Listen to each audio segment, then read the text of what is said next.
Il y avait plus de 30 ans d'écart entre le commandant Key et ses deux coéquipiers. D'où les différences naturelles qui opposent deux générations. Les jeunes trouvent l'aîné vieux jeu et l'aîné juge les jeunes immatures et irresponsables. Il y avait un fossé générationnel. Beeline 548, prêt à décoller. Beeline 548, autorisé décollage. 548, Le commandant demande la puissance de décollage. poussée maximale.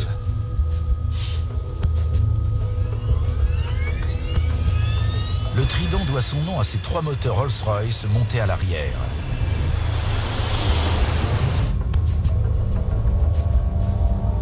Le mécanicien navigant surveille la vitesse de l'avion. 100 nœuds. Il ne peut pas décoller avant d'avoir atteint sa vitesse de rotation, 139 nœuds. Chronomètre on. En attendant, Jeremy Keeley surveille son chronomètre, comme le veut une procédure spéciale visant à limiter les nuisances sonores au-dessus des zones habitées. Les moteurs de cet avion émettent un son particulièrement strident. La réduction du bruit était donc un problème partout où il volait.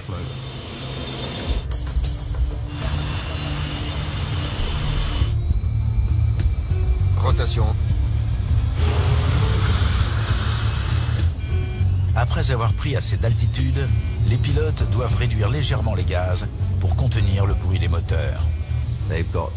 Ils doivent réduire les gaz au moment précis où il vaudrait mieux les laisser à fond. Mais ils sont obligés de le faire pour limiter les nuisances sonores. Les autorités aéroportuaires mesurent le bruit après 90 secondes. Si les pilotes font un faux pas, ils écopent d'un mauvais point dans leur dossier. Ils sont sous pression pour agir rapidement et avec précision. Train sur rentrée.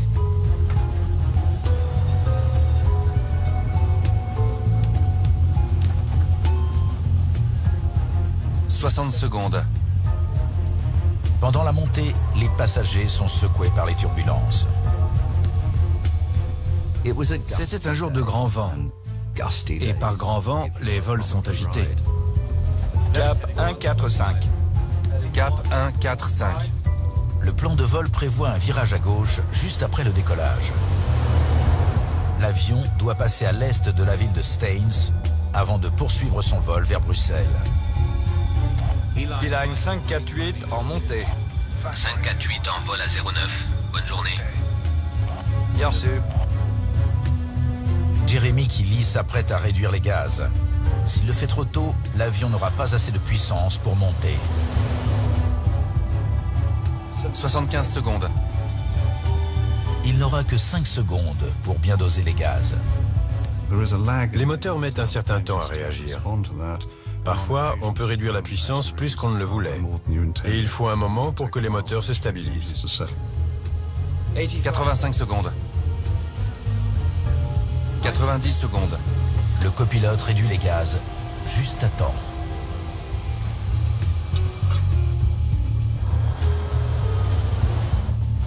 On atteint 1500 pieds. La procédure se déroule normalement. 548, montée niveau 6-0. Transpondeur 6615. La tour autorise l'équipage à monter.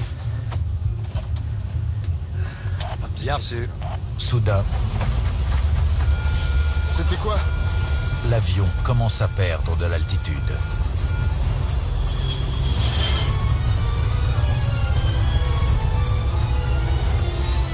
Attention, regardez la vitesse!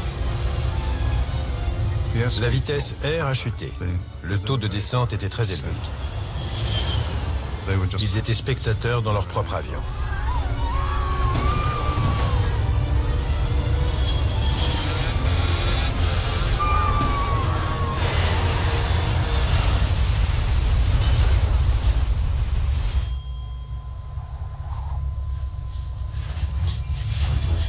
L'appareil s'est écrasé en plein champ, à quelques mètres de la ville de Staines.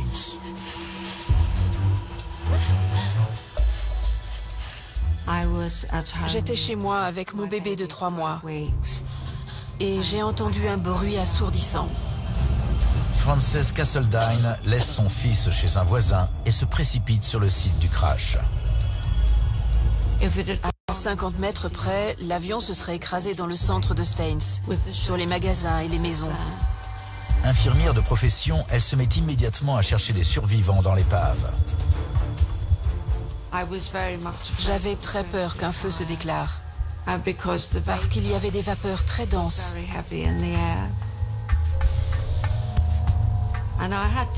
J'ai dû faire un choix. Soit je rentrais m'occuper de mon bébé, soit je restais secourir les victimes.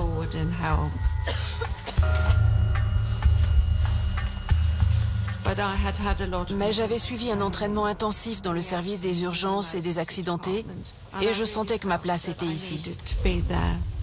Presque tous les passagers sont morts, mais Frances parvient à aider un survivant. Vous m'entendez? J'ai fait de mon mieux, j'ai fait ce que j'ai pu. J'ai étendu ses jambes et je les ai attachés à des attelles avec des bandages. Ça va aller.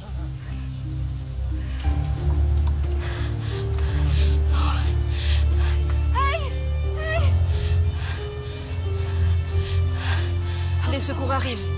Mais les blessures du passager sont trop graves. Malgré les efforts de Frances, il succombe rapidement. C'était si tragique que personne n'ait survécu. Les 118 occupants du vol BEA 548 sont tous morts. Cet accident était atroce, car c'était la pire catastrophe aérienne que la Grande-Bretagne ait jamais connue. À l'époque, on considérait British European Airways comme une compagnie qui n'avait jamais eu d'accident. Et ce jour-là, elle en a eu un. Reculez! Reculez! Ne restez pas là, circulez!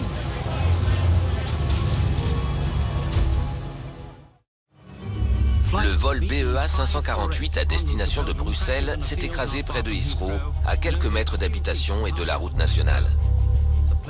La nouvelle du crash près de la ville de Staines fait rapidement la une des médias britanniques.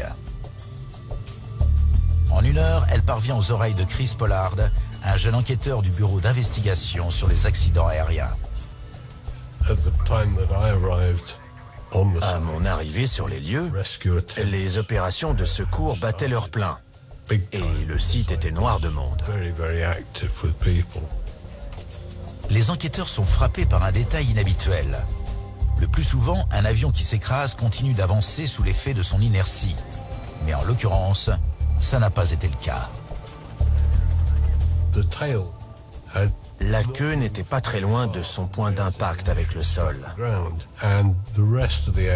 Et le reste de l'avion n'avait pas dû parcourir plus d'une 50aine de mètres. Pour un appareil aussi lourd, c'est une distance très courte. Des lignes à haute tension livrent quelques indices. Les enquêteurs les plus anciens pointaient du doigt les lignes électriques que l'avion avait survolées de très près avant de s'écraser. En contournant la queue et en levant les yeux, on apercevait des lignes à haute tension. On pouvait en déduire que l'avion avait dû tomber en suivant une pente très abrupte, puisqu'il n'avait pas endommagé les câbles. Les câbles intacts et la zone du crash très localisée indiquent que le Trident a chuté brusquement en suivant une pente raide. C'est la preuve qu'il a décroché. Un avion décroche quand il vole trop lentement pour que le flux d'air au-dessus de ses ailes génère une portance suffisante. Quand cet avion a touché le sol, son nez était légèrement relevé. Il a chuté comme ça. Un avion peut décrocher pour de nombreuses raisons, allant de la panne moteur à l'erreur humaine. Chris Pollard examine l'épave pour trouver la cause précise du décrochage. Chaque pièce est un indice potentiel. Vous pouvez tomber sur quelque chose de surprenant. Auquel cas, il faut tenter de l'expliquer. Ça peut s'avérer être une fausse piste, comme ça peut s'avérer crucial. Le soin apporté à la récolte des indices est déterminant pour la suite de l'enquête. Faites attention! Si vous êtes négligent, ça peut vous compliquer énormément la tâche. Un autre problème se pose. En 1972, au Royaume-Uni, les enregistreurs phoniques sont facultatifs dans les avions. L'enquêteur moderne est énormément aidé par l'enregistreur phonique dans de nombreux accidents. C'est un élément clé pour comprendre ce qui s'est passé dans le cockpit. On a tendance à oublier combien il devait être difficile de s'en passer. Les enquêteurs ne disposent que des informations de l'enregistreur de paramètres. La récupération et l'exploitation de ces données prendront du temps. Les débris sont étiquetés et expédiés à Farnborough, au siège de l'AIB, le bureau d'enquête britannique. Envoyez tout ça dans le hangar. Là-bas, l'avion va être reconstitué comme un puzzle. L'opération pourrait prendre des mois. Il n'y a pas de temps à perdre. Si le Trident a connu une défaillance, les enquêteurs doivent le savoir le plus vite possible. Ils subissent une pression énorme pour trouver la cause du crash. Il ne faut pas perdre de vue que le Trident était un avion de conception entièrement britannique. C'est pourquoi, aux yeux de l'industrie britannique, il était très important que tout défaut éventuel soit repéré et corrigé. La météo pourrait être en cause. Il y avait un front froid à 50 km. Et au-dessus de l'aéroport, il y avait des nuages bas à environ 1000 pieds. Train sur rentrée. Et il y avait quelques turbulences. Ça secouait comme sur une route accidentée.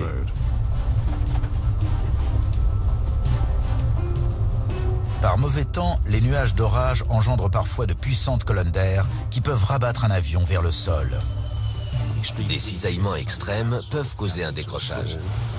Les avions sont particulièrement vulnérables au décollage. Ils sont si près du sol que les pilotes ont peu de temps pour réagir. L'avion venait tout juste de décoller et il était encore bas. Si un tel décrochage s'était produit en altitude, l'équipage aurait eu tout le temps d'identifier le problème et de prendre les mesures nécessaires. Les enquêteurs ont besoin d'en savoir plus sur les conditions météorologiques à Heathrow au moment où le Trident a décollé.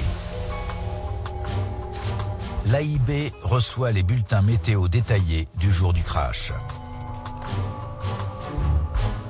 Il révèle que les turbulences n'étaient pas assez fortes pour faire décrocher un avion. Pendant ce temps, les enquêteurs s'intéressent aux premières informations enregistrées par la boîte noire du Trident. C'était la plus grande quantité de données que j'ai jamais vue sur un avion de ligne à cette époque. C'était le dernier cri. Ils se focalisent sur les moteurs, en quête d'un signe d'extinction ou de perte de puissance. Une baisse de poussée subite pourrait expliquer le décrochage, mais les données indiquent que les moteurs fonctionnaient parfaitement. Pendant sa montée, le Trident avait assez de poussée pour maintenir une vitesse adéquate. On était convaincu que les moteurs n'avaient pas eu de baisse de poussée importante. L'avion ne s'est pas écrasé à cause d'une défaillance de ses moteurs. Il a décroché brusquement pendant une montée normale. Sa vitesse était un peu plus basse qu'elle n'aurait dû l'être, mais pas énormément. Ça n'aurait pas dû entraîner un décrochage.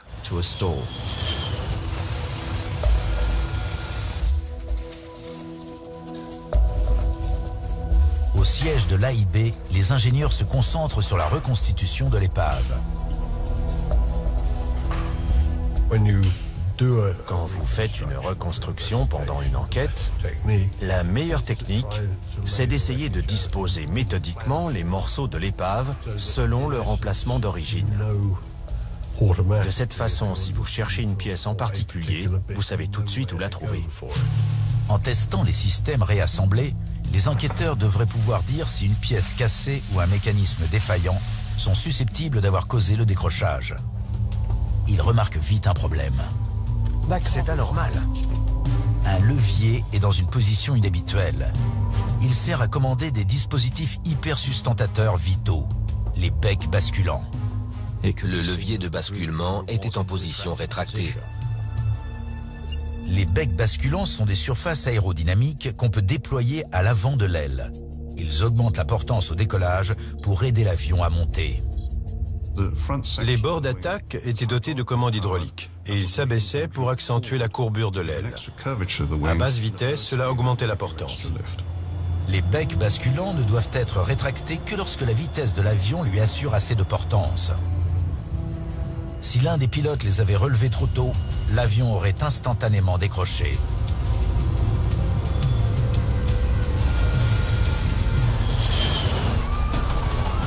Cette découverte déconcerte les enquêteurs. Comment quelqu'un aurait pu actionner le levier de basculement sans que personne ne s'en aperçoive? Ça n'avait pas tellement de sens. Un simple examen visuel du levier ne permet pas de dire s'il a été actionné par l'équipage pendant le vol ou s'il a changé de position au moment où l'avion s'est écrasé.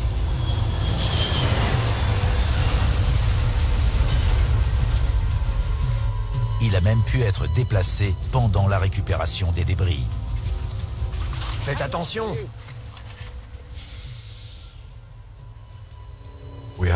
On a étalé tout le système de bec basculant sur des tables devant l'aile.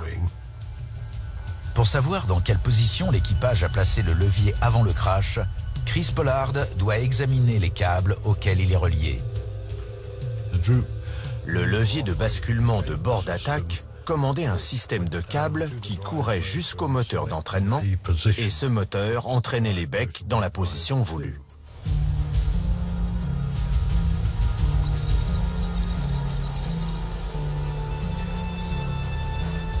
Rétracté. Ils ont déterminé en examinant l'épave que les becs basculants étaient rétractés lors de l'impact. Il n'y a plus de doute. Quelqu'un a bougé le levier de basculement de bord d'attaque. C'est une découverte troublante. En prenant conscience que le levier avait été placé dans la mauvaise position, les enquêteurs se sont posé la question incontournable. Qui l'a actionné? L'accident aérien le plus meurtrier de l'histoire de la Grande-Bretagne est dû à une erreur de pilotage. Ce constat soulève des questions pressantes quant à l'état mental et physique de l'équipage. Les corps des membres d'équipage tués lors d'un crash sont toujours autopsiés, ne serait-ce que pour déterminer s'il y avait de l'alcool ou des stupéfiants dans le sang des pilotes. Pendant que les médecins cherchent une cause physique, je veux leur dossier personnel. Les enquêteurs se penchent sur le passé des pilotes. L'enquête devait exclure toute cause technique. Ceci fait, il fallait s'intéresser au comportement des membres d'équipage. Pourquoi avaient-ils fait tel geste ou pourquoi n'avaient-ils pas fait ce qu'ils auraient dû faire ce jour-là? Les vols précédents du commandant de bord sont étudiés. Il jouit d'une réputation sans faille. Le commandant Key avait plus de 4000 heures de vol sur Trident. Et c'était un commandant de bord expérimenté. Ces décollages de Heathrow sont presque toujours parfaits. Train sur rentrée. Mais le jour du drame, il se comporte différemment. Faites-moi voir les vitesses enregistrées le jour du crash. Merci. Line 548 en montée. 548 en vol à 09. Bonne journée. Bien sûr. Après son décollage d'Heathrow, Stanley Key vole un peu moins vite que d'habitude. Lors de ce vol, entre l'instant où l'avion a quitté le sol et celui où il s'est écrasé, on a constaté une disparité entre la vitesse à laquelle il aurait dû voler et sa vitesse effective. C'est un détail intrigant. Le commandant Key n'a pas l'habitude de piloter ainsi pendant la montée. Les performances à basse vitesse étaient critiques. C'est la vitesse qui crée de la portance. À proximité du sol, l'avion doit donc être piloté avec une grande précision. Montrez-nous la photo de Key. En temps normal, le pilotage de Stanley Key était conforme aux standards. Mais ce jour-là, c'était loin d'être le cas. Les enquêteurs ont cherché à comprendre pourquoi. Et la photo de la tablette? Une pièce fournit une explication possible. Dans le coin réservé aux mécaniciens de bord, Il y avait une petite table sur laquelle étaient inscrits quelques graffitis facétieux, manifestement griffonnés par un pilote qui s'était assis à cet endroit. Bande d'idiots. On pouvait lire « Qui doit partir » et d'autres commentaires désobligeants. Vous pouvez me la passer? Les graffitis trouvés dans le cockpit indiquent que les pilotes ne s'entendaient pas. Leurs conditions de travail étaient peut-être rendues difficiles par une ambiance délétère. Rallumé. Les enquêteurs ont cherché des indices sur l'atmosphère régnant au sein de la compagnie ou de l'équipage ce jour-là. Demandez une expertise graphologique, s'il vous plaît. Y avait-il de la tension, de l'agressivité? Ces détails pouvaient fournir des indications.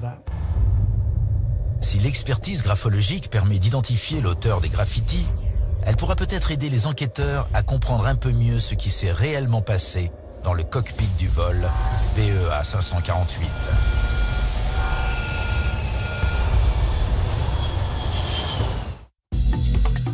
Tout de suite, les enquêteurs interrogent d'autres pilotes de British European Airways pour recueillir un maximum d'informations sur Stanley Key et son équipage. Il paraît que vous avez des choses à dire. Oui. Voilà ce qui s'est passé. Les pilotes s'apprêtent à faire grève. Pour beaucoup, Stanley Key est du côté de la compagnie. Il y avait une grève du zèle qui était suivie par la plupart des copilotes, dont moi-même. Il trouvait que ce n'était pas professionnel et faisait campagne contre cette grève. Selon des témoins, la tension était à son comble 90 minutes avant le vol pour Bruxelles. Si je me souviens bien, tout s'est passé quelques heures avant le vol. On s'est croisés. Commandant, on est en train de gagner cette bataille. Pardon? Je voulais seulement dire que... Vous savez que pendant la guerre, on se battait pour de vrai? Le commandant Key était hors de lui. Il pensait qu'il ne fallait pas faire grève. Vous n'êtes que des enfants gâtés, égoïstes et immatures. Vos exigences sont ridicules. Ce n'est pas parce que vous avez fait la guerre que... Vous ne pouvez pas refuser. Les témoins ayant assisté à la scène ont dit que le commandant Key avait laissé exploser sa colère face à l'autre pilote et qu'il s'était lancé dans une véritable diatribe. Quelle ingratitude! Vous n'êtes qu'un salaud! S'il n'y a que l'argent qui vous intéresse, vous devriez changer de métier. Je crois qu'on ferait mieux de rester là. Bande d'imbéciles. La dispute est si violente que les enquêteurs envisagent une hypothèse singulière. L'énervement du commandant de bord aurait-il pu affecter sa capacité à piloter? Bande d'idiots. 548, montée niveau 6-0. Transpondeur 6615. Déconcentré et furieux, Montons à 6-0. il aurait pu pousser le levier inconsciemment. Les alarmes auraient ajouté à sa confusion. Quand un vol apparemment normal prend une tournure dangereuse, vous subissez un choc. Votre aptitude à réfléchir avec lucidité et à prendre les bonnes décisions est très compromise.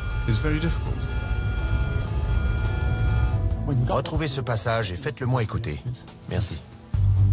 Bien que le Trident ne soit pas équipé d'enregistreurs phoniques, Beeline 548, prêt à décoller. les échanges entre le commandant de bord et la tour ont été enregistrés. Beeline 548, autorisé décollage, piste 2-8 droite. 548. Les enquêteurs se sont posé une question simple. À quoi pensaient les pilotes au moment de l'accident et pourquoi les événements leur ont paru normaux sur le coup? Beeline 548 en montée. 548 en vol à 09. Bonne journée. Bien sûr. Les enquêteurs remarquent un détail étrange. Le commandant n'est vraiment pas bavard. 548, montée niveau 6-0. Transpondeur 6615. Montons à 6-0. Les rares échanges radio du commandant de bord sont si brefs qu'ils ne répondent même pas aux standards de l'aviation. Quand on reçoit une clairance, on doit la répéter en ajoutant l'indicatif de l'avion. Il ne l'a pas fait. C'est une attitude étonnante de la part d'un pilote aussi strict. Avec du recul, on peut imaginer dans quel état d'esprit se trouvait le commandant Key à cet instant. Il devait être stressé, très occupé, ou il avait besoin d'une grande concentration. Ou peut-être tout ça à la fois. Les conversations avec la tour n'expliquent pas le stress du commandant de bord. Les enquêteurs sont face à une nouvelle question. Qu'est-ce qui se passait dans ce cockpit ? Le stress peut prendre de nombreuses formes. Ça peut être un stress physique ou une anxiété, due en l'occurrence à une dispute. Tout cela occupe notre esprit et réduit notre capacité à faire face aux problèmes. Les conclusions de l'expertise graphologique sont arrivées. La lettre C a la même forme dans les mots BOAC et licence. L'identification de l'auteur des graffitis pourrait être l'aubaine que les enquêteurs espéraient. Ces deux lettres se ressemblent beaucoup. L'échantillon présente des similitudes avec l'écriture du copilote, mais les experts ne sont pas formels. Ils n'ont jamais pu établir avec certitude que les graffitis avaient été écrits par un des pilotes de cet équipage. C'est une nouvelle impasse. Les enquêteurs ne comprennent toujours pas pourquoi le vol BEA 548 s'est soldé par une tragédie. Bon, est-ce que vous pouvez me montrer quelques-unes des commandes du Trident? En quête d'une piste, ils se rendent au simulateur de vol de la compagnie près de Londres. Ils ont entendu parler d'un problème qui gêne constamment les pilotes de Trident. Le levier de basculement des becs de bord d'attaque a presque la même forme que celui des volets. Je comprends qu'on puisse les confondre. Il faut se souvenir qu'on les actionne avec la paume de la main et qu'il est difficile de les différencier. Beeline 548 en montée. C'est le copilote qui est censé relever les volets après le décollage. 548 en vol à 09. Bonne journée. Bien reçu. Mais il est parfois aidé par le troisième pilote. 85 secondes. La procédure de réduction du bruit a ajouté au stress. Si les volets sont déjà relevés, on peut très facilement rentrer les becs basculants par erreur. Dans certaines circonstances, il est possible de rétracter les becs basculants trop tôt. Et ça peut s'avérer catastrophique.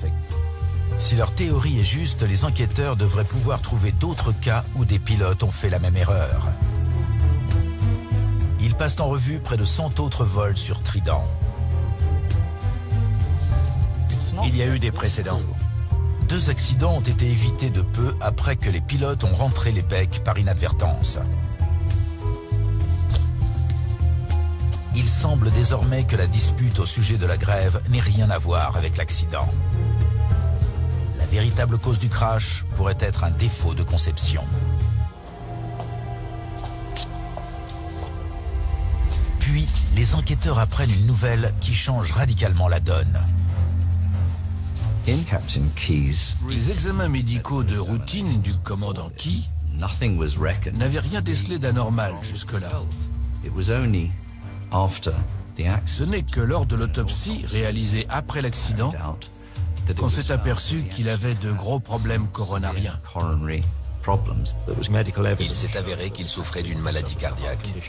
C'était le chaînon manquant. Bien que ce problème n'ait pas été décelé lors des visites médicales, le commandant Key avait une maladie mortelle. Comme vous pouvez le voir sur cette image, sans même le savoir, il avait les artères coronaires bouchées. Cela a provoqué une obstruction. Pardon? Vous savez que pendant la guerre, on se battait pour de vrai? Bande de pleurnichards. Les médecins pensent que dans les 2 heures précédant le crash, le commandant Key a été victime d'une insuffisance cardiaque. Ce n'est pas professionnel. Peut-être dû à une hausse de sa tension artérielle. Calmez-vous. Quelle ingratitude. Vous n'êtes qu'un salaud. Le commandant Key n'avait peut-être aucun symptôme auparavant, mais après un événement stressant comme cette dispute, il semble que sa maladie ait commencé à l'affecter. Bande d'imbéciles. Cette théorie pourrait expliquer les échanges radio laconiques du commandant de bord. Beeline 548, autorisé décollage. 548.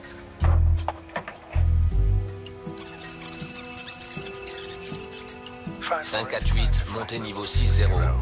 Transpondeur 6615.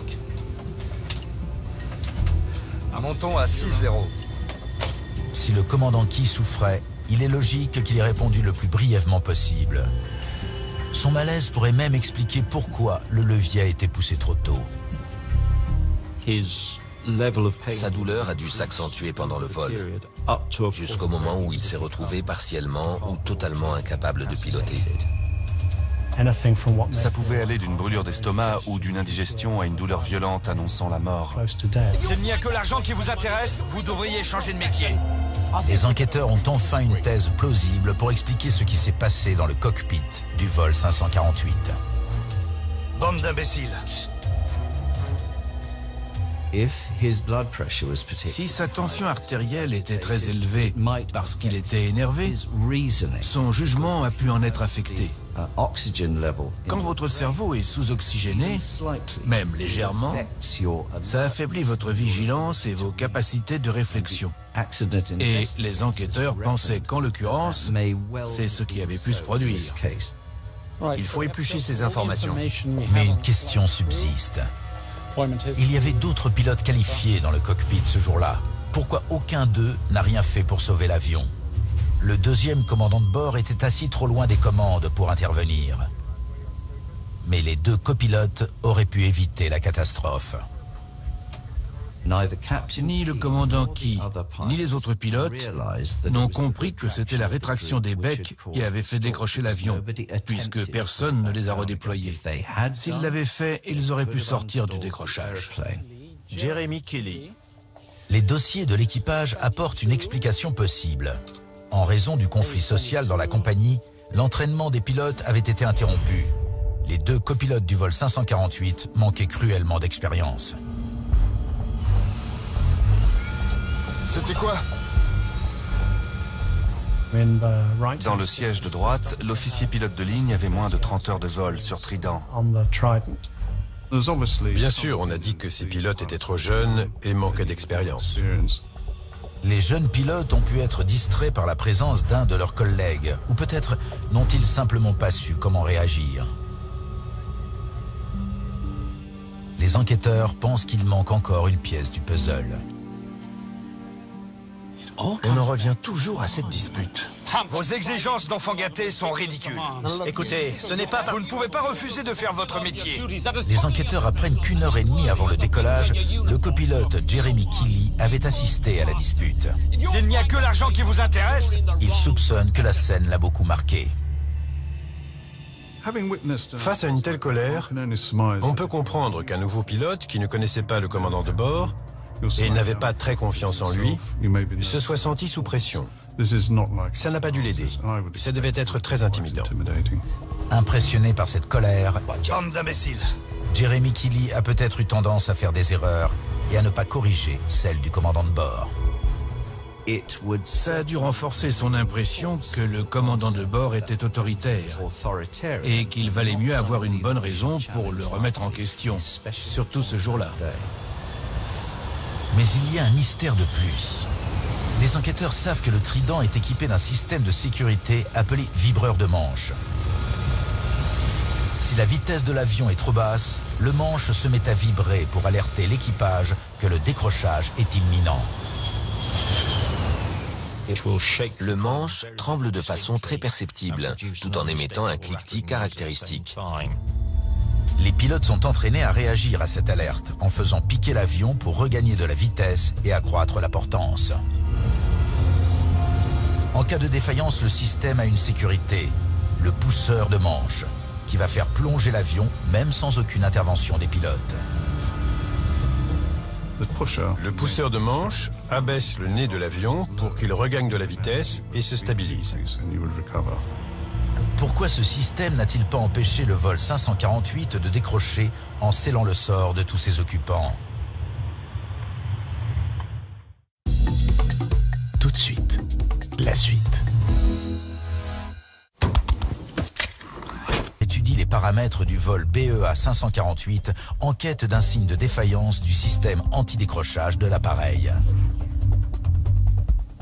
Bon, il semblerait qu'il se soit enclenché à ce moment-là et à celui-ci, mais qu'il ne soit pas resté actif. Les données indiquent que le pousseur de manche s'est enclenché, mais pas assez longtemps pour empêcher le crash. Il n'y a que deux explications possibles. Soit le pousseur de manche était défaillant, soit l'équipage l'a désactivé. On pouvait désactiver le système anti-décrochage s'il s'avérait qu'il ne fonctionnait pas correctement. Pour savoir ce qui s'est réellement passé, l'ingénieur Peter Coombs doit tester toutes les connexions électriques du système. Heureusement, les détecteurs d'incidents avaient survécu au crash et semblaient intacts. Il y avait un certain nombre d'autres composants qui ont été testés et se sont révélés tout à fait fonctionnels. Les conclusions de Peter Coombs sont stupéfiantes. Le système anti-décrochage fonctionnait parfaitement, mais pour une raison inconnue, peut-être parce qu'il ne pensait pas que le Trident décrochait réellement, un des pilotes l'a désactivé. En tirant sur les commandes et en désactivant le pousseur de manche, les pilotes ont empêché l'avion de se rétablir et l'ont ramené en situation de décrochage. Ensuite, ils étaient condamnés parce que le Trident n'avait plus assez d'altitude pour sortir du décrochage.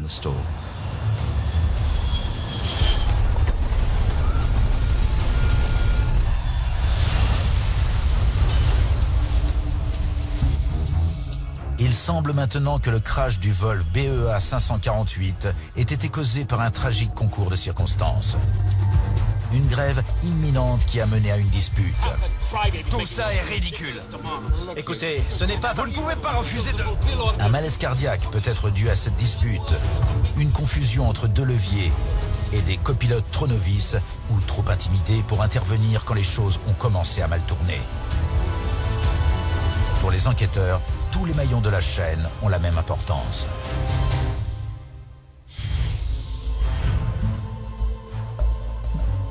Quand on cherche à résoudre un problème aussi complexe, il y a souvent plein de petits facteurs qui mènent à l'accident et pas une seule raison simple.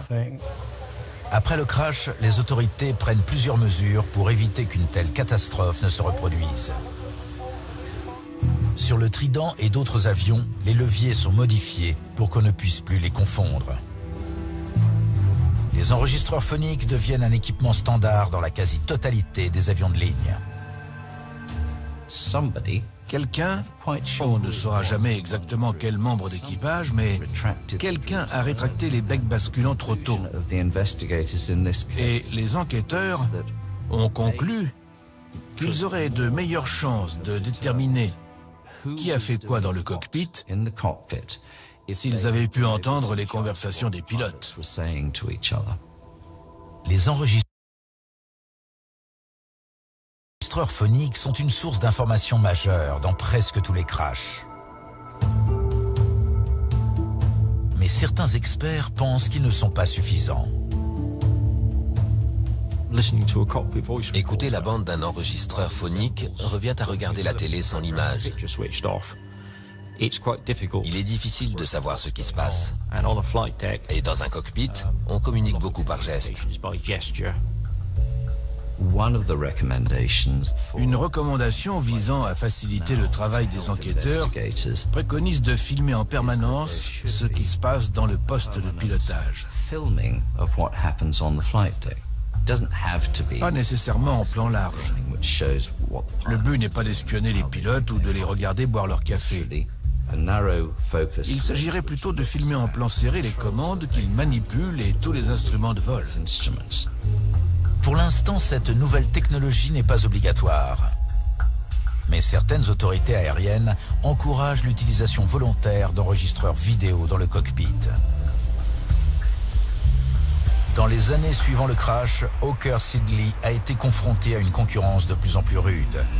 La production du Trident a cessé en 1978.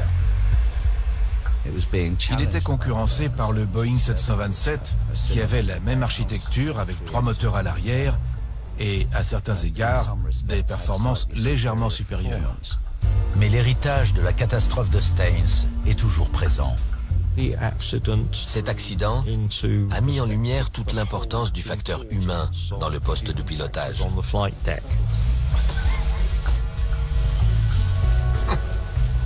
Bande d'idiots. Aujourd'hui, les rapports au sein de l'équipage sont pris beaucoup plus au sérieux. Les avions de ligne moderne se pilotent très différemment. Les procédures ont été améliorées et la sécurité a été largement renforcée. Ce qui est dommage, c'est qu'il a fallu attendre la mort de 118 personnes.